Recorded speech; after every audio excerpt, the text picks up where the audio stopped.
तो welcome friends in this new episode, and in this new episode we will learn some new thing. Okay और ये चीज़ें आप अच्छे से समझ गए थे तो इनको मिटा देते हैं, नहीं तो आपका दिमाग इन चीज़ों पर लटक जाएगा। अगर मैंने एक बोर्ड मिटाया और दूसरा नहीं मिटाया तो मैं दोनों बोर्ड को पहले मिटा देता हूँ, मतलब साफ कर देता हूँ। जो लिखा है उसको मिटाते हैं।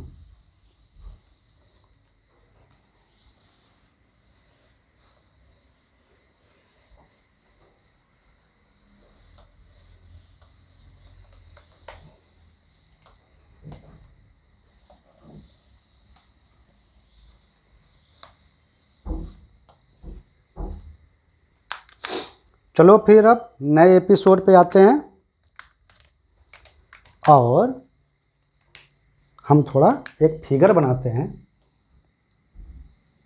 ये हमारा ग्लास का एक ब्लॉक है, इसकी थिकनेस है T, इधर से इधर तक। ओके, इधर से इधर तक थिकनेस है T।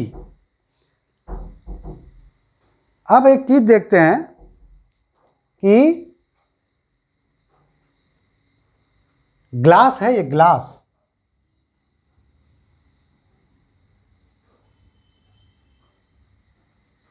ये ग्लास है और इसकी थिकनेस है T, और इस ग्लास का रिफ्रैक्टिव इंडेक्स आपको पता है वो है म्यू.जी, वैल्यू भी पता है 1.42। जरा आप बता सकते हो कि इस ग्लास को रे, जब ये इधर से इधर है एयर और इधर है एयर, ये लिखना भूल गए, सॉरी। क्या आप बता सकते हैं कि इस ग्लास को अगर लाइट इस पार से उस पार ट्रैवल करे तो कितना टाइम लगेगा? इसकी थिकनेस है T और इसकी चौड़ाई भी ले लेता हूं B, टोटल चौड़ाई B, और ये मिड लाइन है। एक लाइट यहां से इंटर करती है ऐसे, और अगर वो ग्लास से होते हुए उस पार निकल जाए ऐसे, तो वो कितना टाइम लेगी? उसको पार करने में कितना टाइम लेगी? तो टाइम आपको समझ में आ रहा है कि ये डिस्टेंस यहाँ से यहाँ तक और अपॉन वेलोसिटी। तो ग्लास में पहले ही लाइट की वेलोसिटी घट गई है, वो हो गई है C/म्यू ग्लास। आप जानते हैं रिफ्रैक्टिव इंडेक्स वही होता है ना, म्यू.जी = C/V। यानी ग्लास में लाइट की स्पीड अब C नहीं रह गई, वो हो गई C/म्यू.जी। ओके, अगर ये एंगल है θi और ये एंगल है, जब ये ग्लास में जब घुसेगी रे ऐसे और ऐसे मुड़ जाएगी, और वो इस तरह मुड़ेगी कि अगर ये एंगल θr यानी रिफ्रैक्टिव एंगल है तो रिफ्रैक्टिव एंगल लेस देन होगा θi से, क्योंकि ये जो लाइट रे है वो एयर से ग्लास में जा रही है, यानी लो रिफ्रैक्टिव इंडेक्स से हाई रिफ्रैक्टिव इंडेक्स मीडियम में। तो θr will be less than θi, ये तो बात आप समझ गए। ये θr कैसे निकालेंगे? तो म्यू यहाँ पर इस पॉइंट पर आप लगाएंगे स्नेल लॉ। तो पहला मीडियम, लाइट एयर से ग्लास में जा रही है, तो पहले मीडियम का रिफ्रैक्टिव इंडेक्स यानी μA यानी mu air sine incident angle अगर θi है तो θi = म्यू ग्लास। अब वो ग्लास में जा रही है तो म्यू ग्लास और एंगल ऑफ रिफ्रैक्शन θr। थोड़ी देर के लिए ग्लास का रिफ्रैक्टिव इंडेक्स अगर 1 ले लेते हैं तो तो ये साइन θr आ गया आपका sign θi upon mu glass. अब ये आपको निकालना था ये, और आपको ये पता है। तो जब साइन θr आ गया तो ये कितना है, ये है t, यानी ये है t। आपको साइन थीटा r पता है, हमको निकालना है ये लेंथ यहाँ से यहाँ तक।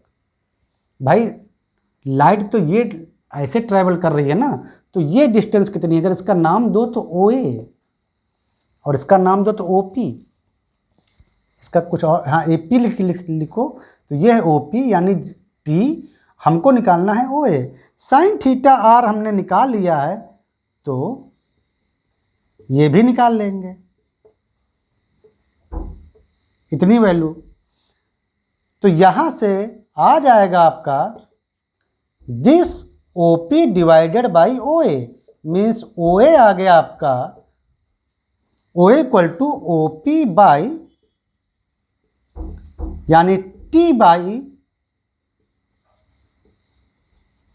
तो टाइम कितना लगा ट्रैवल करने में, टाइम जो लगा वो है डिस्टेंस यानी OA और डिवाइडेड बाई ग्लास में वेलोसिटी लाइट की, यानी OA की जगह पे T बाई रिफ्रैक्टिव इंडेक्स का कोसाइन डिवाइडेड बाई VG यानी ग्लास में लाइट की वेलोसिटी।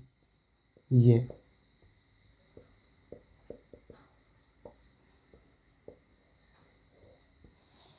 इस ग्लास के ब्लॉक को अगर लाइट रे पार करेगी तो उसको इतना टाइम लगना चाहिए, उसको कितना टाइम लगना चाहिए, उसको इतना टाइम लगना चाहिए।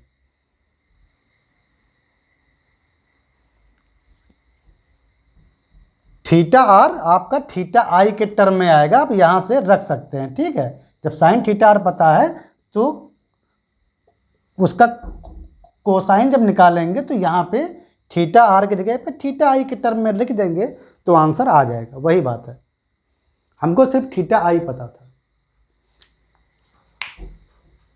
तो ऐसे मतलब कॉन्सेप्चुलाइज करते हैं कि अगर वो बेंड करेगा तो कैसे जाएगा और कितना ब्लॉक को ट्रैवल करने में कितना टाइम लगेगा, ठीक है। देखो अच्छा दूसरी बात, अभी तो वो किसी एंगल पर ये लाइट की रे इंसिडेंट की थी, मतलब थीटा I एंगल पर।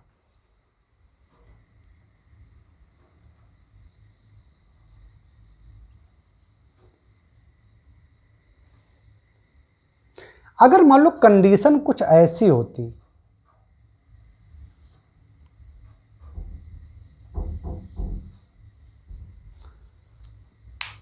ज़्यादा डिफिकल्ट तो नहीं हो रहा है क्योंकि अभी अंडरस्टैंडिंग स्टेज है, अभी आपको समझना चाहिए हर चीज़ों को। अगर लंबा हो रहा हो तो या डिफ़िकल्टी हो रही हो तो अभी समझने में, तो आप इसको एक दोबारा फिर देखो घुमा के ये वीडियो, ताकि आपका कॉन्सेप्ट थोड़ा और क्लियर हो, ठीक है। कि कैसे लाइट रे अगर ट्रैवल करेगी तो कैसे बेंड करेगी और उसका स्पीड और टाइमिंग उस चीज़ को क्रॉस करने में कैसे उस पर असर पड़ेगा, ये आप अच्छी तरीके से देख लो।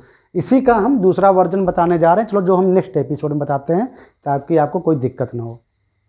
तो मिलते हैं नेक्स्ट एपिसोड में, ठीक है। तब तक के लिए बाय बाय, टेक केयर, आराम से पढ़िए और जो हम चीज़ें बताएं उनको ध्यान से पढ़िए, क्योंकि हम बहुत बेसिक्स से आपको पढ़ाना शुरू कर रहे हैं ताकि आपका कोई कॉन्सेप्ट आपसे छूटे नहीं, ठीक है। चलो तब तक के लिए बाय बाय।